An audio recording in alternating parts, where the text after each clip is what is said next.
Pernah kepikiran nggak, gimana kalau di dunia ini nggak ada yang pernah menemukan tentang posisi atau navigasi?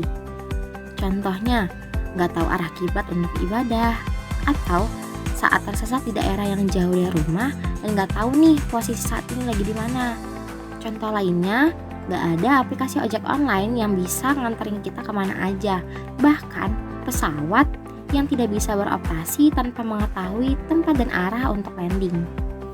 Nah, tentunya semua itu dapat kita ketahui dengan adanya sistem GNSS.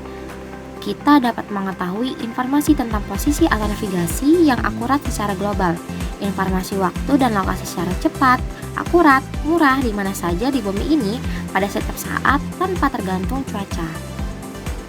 GNSS atau Global Navigation Satellite System merupakan suatu sistem satelit yang terdiri dari konstelasi satelit dengan menyediakan memancarkan macam-macam sinyal dalam berbagai frekuensi secara terus-menerus, tersedia di semua lokasi di atas permukaan bumi dalam lingkup global yang beroperasi secara penuh sejak Desember 2009.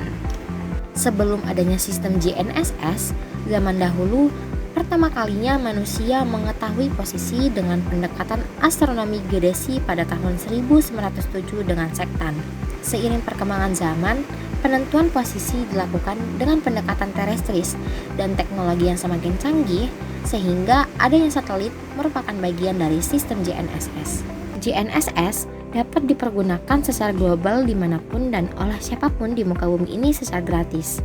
Saat ini, GNSS terdiri dari 6 satelit: Navstar GPS, Navigation Satellite Timing and Ranging Global Positioning System, atau yang paling sering disebut dengan GPS saja, merupakan satelit yang dibuat dan dioperasikan sejak tahun 1970 oleh Departemen Pertahanan Amerika Serikat. GPS terdiri dari 27 konstelasi satelit dengan cakupan global untuk kepentingan penentuan posisi dan navigasi. GLONASS adalah sistem satelit navigasi global kedua setelah GPS. Diluncurkan pertama kali pada 1982 oleh pemerintah Rusia. Hingga saat ini terdapat 29 satelit yang aktif, namun hanya terdapat 24 satelit dengan kondisi yang sehat. Galileo merupakan sistem GNSS untuk keperluan sipil yang dioperasikan oleh The European Global Navigation Satellite System Agency atau GSA. Hingga saat ini Galileo terdiri dari 30 satelit. Kompas atau Beidou merupakan sistem GNSS yang diluncurkan oleh Cina. Beidou terdiri dari 35 konstelasi satelit yang direncanakan akan beroperasi secara penuh pada tahun 2020 dengan cakupan seluruh dunia. KZSS, Koizai Zenith Sistem Satellite diluncurkan oleh pemerintah Jepang pada tahun 2003 untuk menyediakan layanan yang berbasis komunikasi, video, audio, dan data, dan informasi posisi. KZSS ini akan meningkatkan kinerja GPS dalam dua cara, yaitu peningkatan ketersediaan sinyal GPS dan peningkatan performa GPS yang mencakup akurasi dan keaslian sinyal dari GPS.